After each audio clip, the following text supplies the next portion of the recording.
might have heard, RT America, the network that puts out this show, has been forced to declare itself a foreign agent because it's funded by Russia. Now, this has never been done against a media outlet. And in terms of this show, in terms of Redacted Tonight, as I've noted before, I'm an American in America, covering American news for Americans. And I didn't set out to be on a Russian-funded network. But in my 20 years of doing political stand-up comedy across this country, I found out that the naughty things I talk about, a.k.a. the unvarnished truth, are not allowed on all of the other channels in this great country. A lot of the shows on RT America are hosted by people who were kicked out of the corporate outlets because they after they said things that aren't allowed. Chris Hedges was booted from the New York Times after coming out against the Iraq War. Ed Schultz was sidelined at MSNBC after speaking up a lot about the Trans-Pacific Partnership, which was largely considered a global corporate takeover, and he was the only one talking about it on that network. Governor Jesse Ventura had a major news show with MSNBC set to go, ready to start before the Iraq War began. But then they found out he's opposed to war. Mike Papantonio, also now on RT America, called out a major corporate sponsor on MSNBC's Morning Joe, and then Joe Scarborough went on the air the next day to apologize to the corporation. As Chris Hedges put it, the ruling elites who grasp that the reigning ideology of global corporate capitalism and imperial expansion no longer has moral or intellectual credibility have mounted a campaign to shut down the platforms given to their critics. The attacks within this campaign include blacklisting, censorship, and slandering dissidents. Hello and welcome to Crosstalk, where all things are considered. I'm Peter Lavelle. Dissent is being criminalized. Speech is being arrested. Just ask Max Blumenthal, editor of the Gray Zone Project and a leading investigative journalist, increasingly questioning mainstream media narratives and interrogating policymakers can get you banned, demonetized, and even arrested.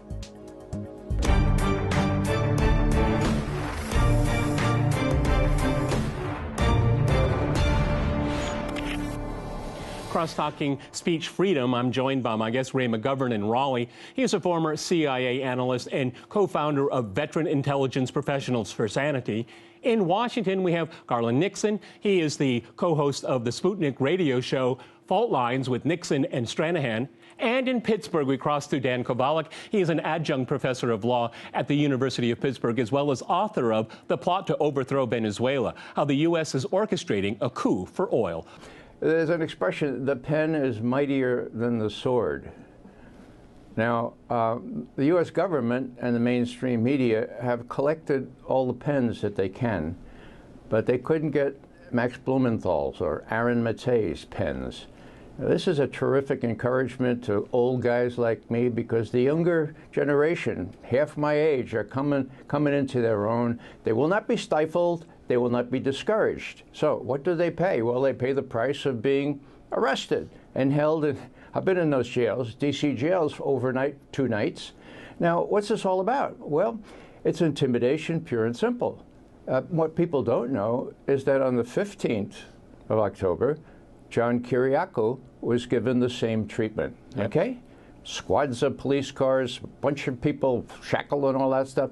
So what they're trying to do is, I guess, every 10 days, pick out a real offender in their view, somebody who tells the truth and blows the whistle on CIA crimes, whether it be torture or overthrowing the government of Venezuela, to teach us all a lesson that you can't do that. That's beyond the pale. Well, they won't quit. Question is whether we'll get enough support from people who are kept now in the dark about what's happened to Max.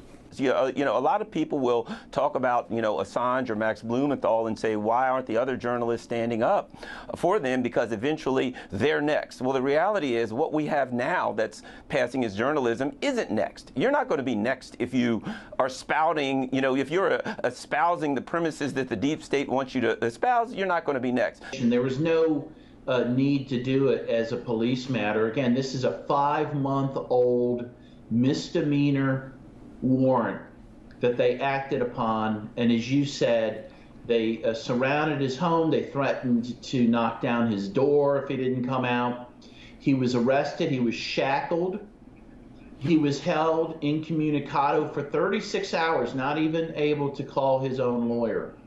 There was no reason for such a very minor charge to treat him in this way. This was clearly a politically motivated stunt to intimidate Max, to intimidate other journalists like Max, and it's shameful. And the other thing that's shameful, as we've touched upon, is that this is getting virtually no coverage in the press. This recalls to mind a statement by John Pilger, a journalist in Great Britain. He said, what passes for journalism today is anti-journalism, and I totally agree with him.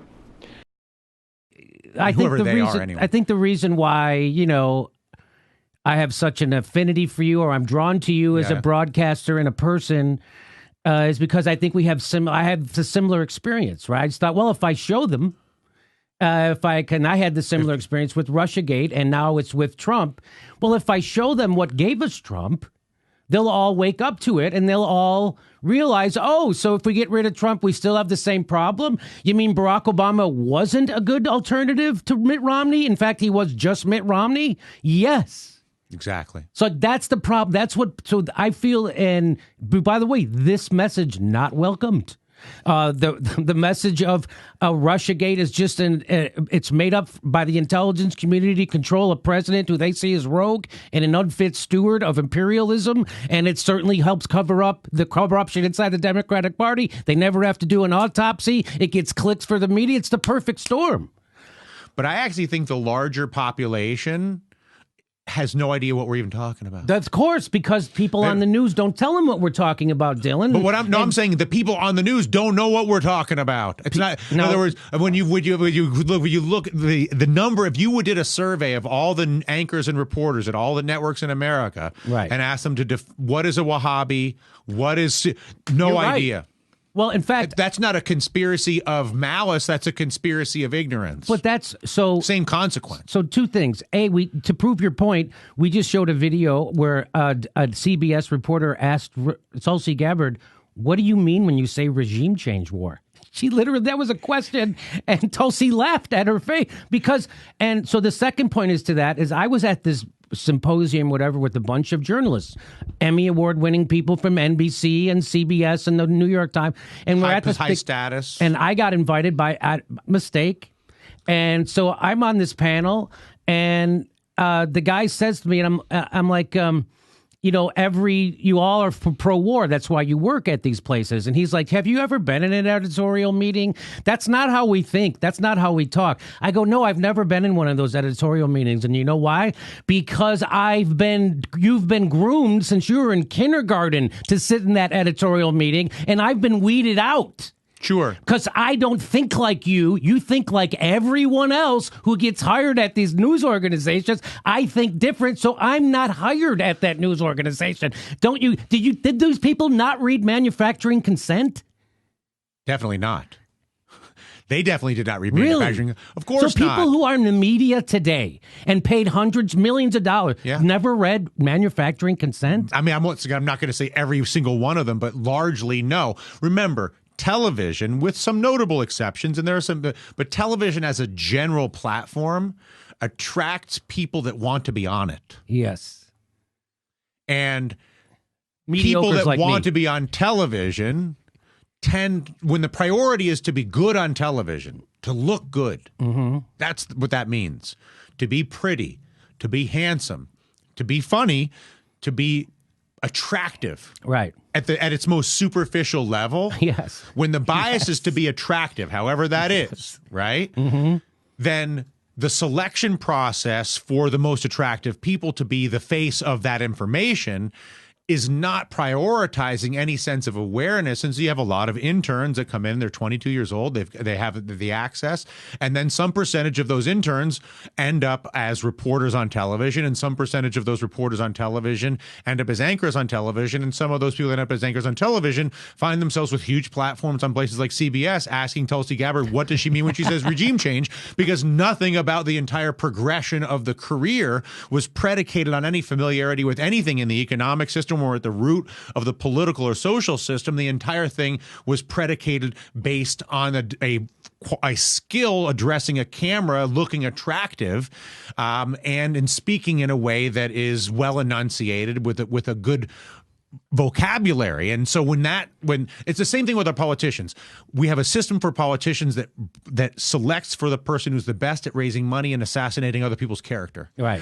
And so when you design a system that's filtering for the best character assassins who are the best at raising money, what you get is at the top of the system, Hillary Clinton and Donald Trump as icons right now are the best possible fundraising character assassins in the world. And as a result, they're at the top of the political system. Well, the people that are the best at navigating the sort of internecine or the sort of Game of Thrones style politics of television networks, while simultaneously being attractive or certainly aspiring to be extremely attractive is even better. That allows for, because the only thing you're getting paid for is whether people watch or not. That's it.